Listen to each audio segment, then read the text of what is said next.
Bienvenue dans l'émission Saveurs divines. Cette bonne nouvelle du royaume sera prêchée dans le monde entier pour servir de témoignage à toutes les nations. Alors viendra la fin.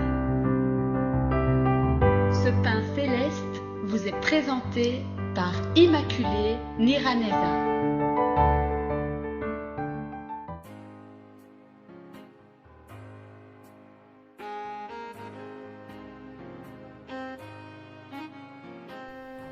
Shalom, shalom, mes bien-aimés de Dieu qui écoutez cette émission Saveurs divines.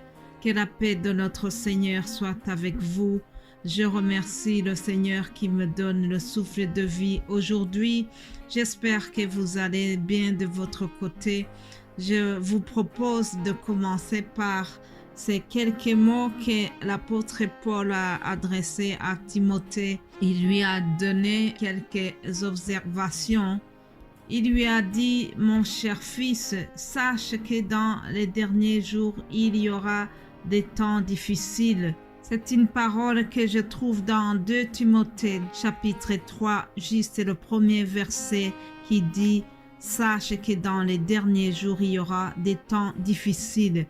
Et plus loin, dans le chapitre 4, verset 5, l'apôtre Paul lui donne un autre conseil. Il lui dit, mets-toi. Sois sobre en toutes choses, supporte les souffrances, fais l'œuvre d'un évangéliste, remplis bien ton ministère. Alléluia. Mais toi qui m'écoutes, même si nous sommes dans les jours difficiles, même si nous sommes dans les moments critiques, chers amis, soyons sobres. Soyons sobres, attachons-nous à Jésus-Christ dans ces moments difficiles, dans ces jours où nous attendons beaucoup de mauvaises nouvelles, des maladies qui arrivent tout le temps, des catastrophes naturelles, des choses qui vraiment pourraient nous décourager dans notre marche dans la foi. Mais nous devons vraiment nous appuyer beaucoup sur Jésus-Christ. Supportons les souffrances comme Timothée. Nous avons le devoir de supporter les souffrances et de continuer l'œuvre à laquelle Dieu nous a appelés. Mes bien-aimés de Dieu, vraiment, je voudrais vous fortifier par cela. Soyons comme David quand il déclare « L'Éternel est mon berger, je ne manquerai de rien ».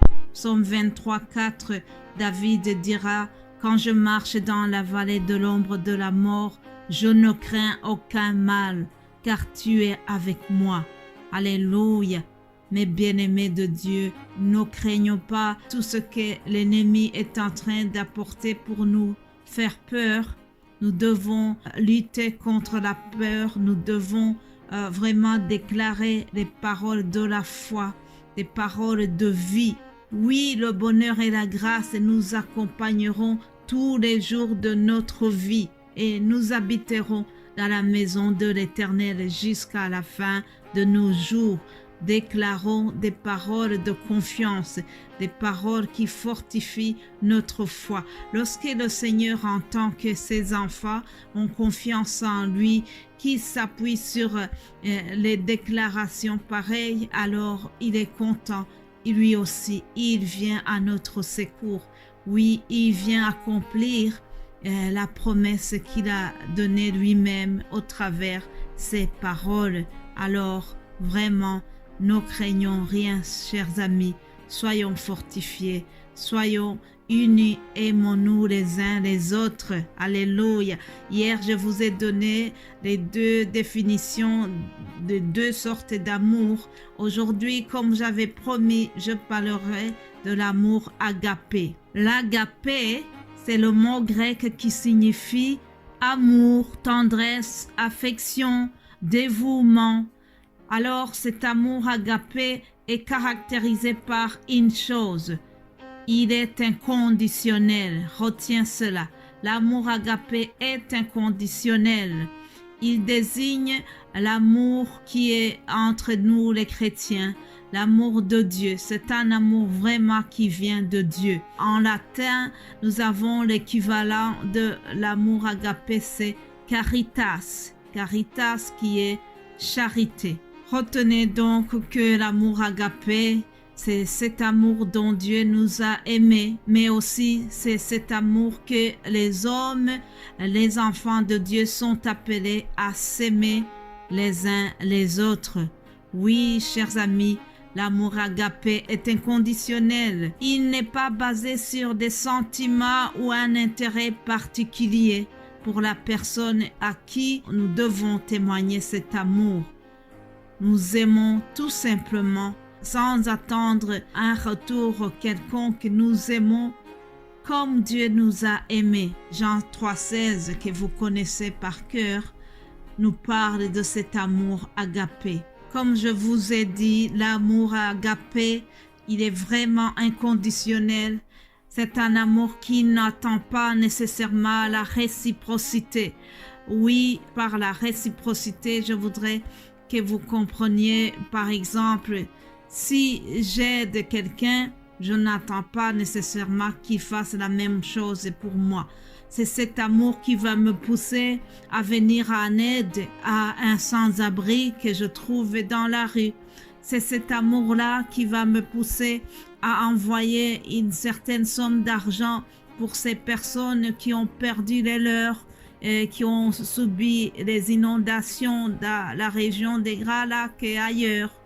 Alors j'envoie cet argent, j'aide ces personnes-là que je ne connais même pas et je n'attends pas nécessairement la réciprocité. Je ne prévois pas que eux aussi, ils vont un jour m'aider.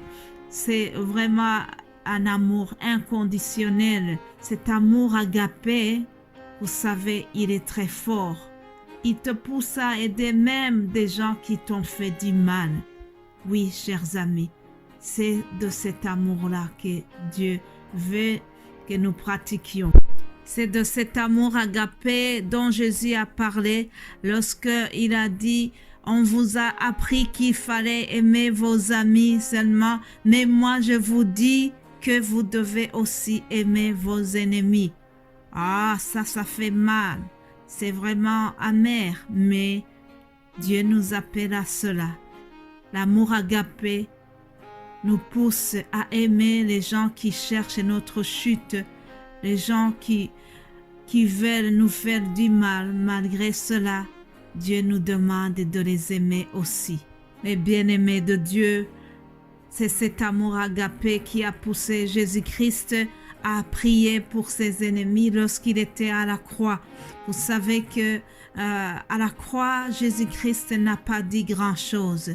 Mais parmi les 5 paroles qu'il a prononcées lorsqu'il était à la croix, juste avant son agonie, Jésus-Christ a dit une phrase qui est célèbre. Il a dit « Seigneur, pardonne-leur, pardonne-leur ». Il a demandé à son Père céleste de pardonner à ses bourreaux. Quelle grandeur d'âme, chers amis. Ça, c'est par amour agapé que Jésus-Christ a demandé le pardon pour ses ennemis. Étienne, l'apôtre, le premier martyr, Étienne a fait la même chose, exactement presque la même chose comme Jésus-Christ. Dans le livre des Actes des Apôtres, chapitre 7, versets 54 à 60, vous avez l'histoire de comment s'est passée la lapidation d'Étienne. On nous dit notamment que les témoins ont déposé ses vêtements aux pieds d'un jeune homme nommé Saul. Et puis, il lapidait Étienne qui priait et disait « Seigneur Jésus, reçois mon âme, reçois mon esprit. » Puis s'étant mis à genoux, Étienne s'écria d'une voix forte. Il a dit « Seigneur, ne leur impute pas ce péché. » Et après ces paroles, il s'endormit. Autrement dit, il expira. Mais avant d'expirer, le martyr, le brave Étienne, a prié pour ses ennemis. Ne leur impute pas ce péché, exactement comme Jésus a fait. Voilà, chers amis, l'amour agapé nous pousse à prier pour nos ennemis. L'amour agapé, c'est ça que Dieu veut que nous ayons entre nous. Je termine ce message on vous donna ce verset de 1 Pierre chapitre 1, verset 22, où il est écrit « Ayant purifié vos âmes en obéissant à la vérité pour avoir un amour fraternel sincère, aimez-vous ardemment les uns les autres de tout votre cœur. » Alléluia.